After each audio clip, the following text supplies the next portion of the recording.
TN dead 2012 சயின்ஸோட previous question பார்க்குறோம்.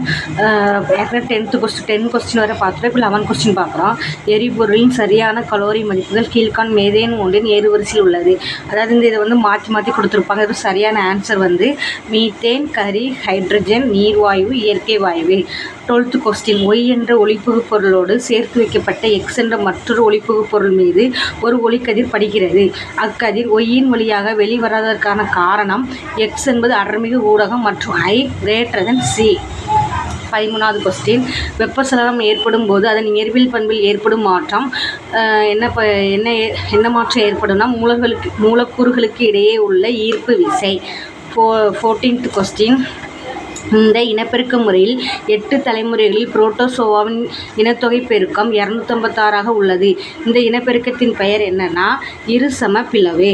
15th question பொதுவாகவும் பரவலாகவும் காணப்படும் எந்த சிற்றினத்தின் மூலம் 48 மணி நேரத்தில் விட்டு மலேரியா காய்ச்சல் ஏற்படும்னா ஆன்சர் பி ஃபால்சிபாரம்.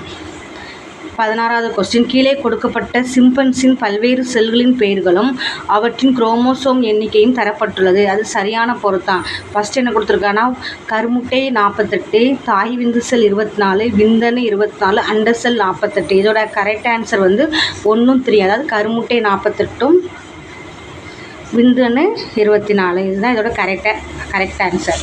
17வது கொஸ்டின் பார்க்குறோம்.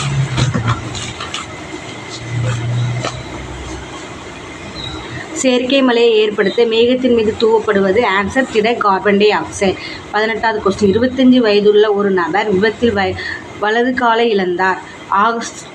ஆகஸ்ட் வீஸ்ட்மன் கூற்றுப்படி திருமணத்திற்கு பிறகு பிறக்கும் அவர்களின் குழந்தைகள் எப்படி இருக்குன்னு கேட்பாங்க. ஊனமுற்றும் அப்படின்னு நிறைய 4 கொடுத்துருப்பாங்க. எப்படி இருக்குன்னா இயல்பானவையாக இருக்கும்.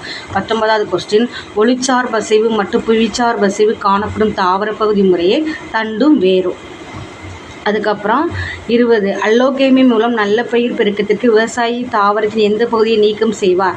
இருபால் மலரில் உள்ள மகரந்தத்தாள் அல்லது சூலகம்.